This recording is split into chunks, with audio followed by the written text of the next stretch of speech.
Well, welcome back everybody to our online program, and we've been talking about wellness and whether or not wellness is, and the recommendations from the wellness experts are the solution to recovery.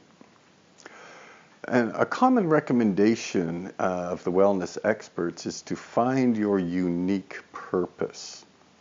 It's the kind of thing that I've read in blogs, like 10 things to do to improve your life, right? And this is number 8 or something like that. And it's kind of a curious thing, this recommendation to find your unique purpose, because a lot of people have a tough time with that one.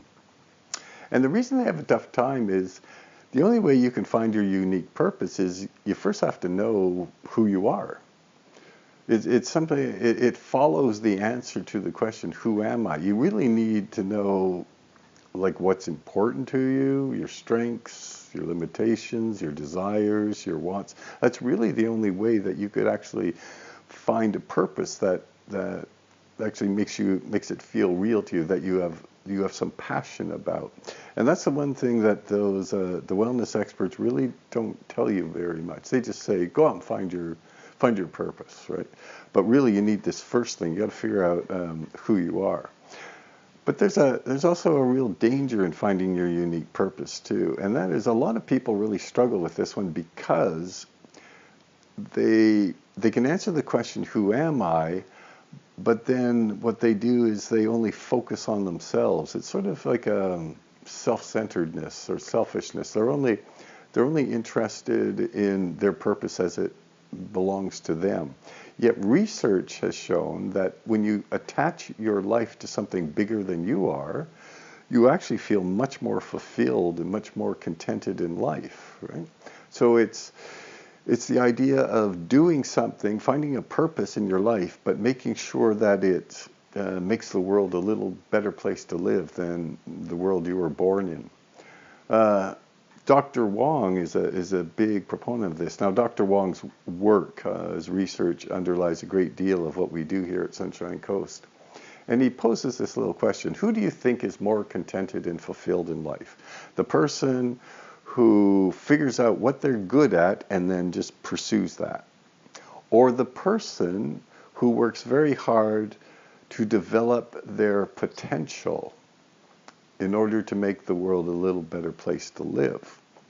Well, phrased like that, it seems like it's the people who develop their potential and not just focus on what they're good at, right? But developing your potential, you have to think about what this means. That means the person is going to have to work hard to figure out, what are their limitations? What do they need to challenge themselves with? What are their fears? What do they need to do to overcome the fears? So it means taking risks. It means standing up for what they believe in, which will open them up to all sorts of criticism. So a lot of sort of uncomfortable things go along with fulfilling reaching your full potential, right? But in the end, according to research, this actually leads to a much better life. And just a footnote here is doing something to make the world a little better place to live doesn't mean like curing cancer, unless you're capable of doing it, and then that's great. But most people who live fulfilling lives, it's more about, making sure that the family is growing and developing. It's being a good neighbor, being a good citizen. It's like these smaller things, right? So you don't have to do anything big and splashy. But it does mean living your life for something beyond just yourself. Anyway, that's it for this program, and we'll be back next time with a new topic.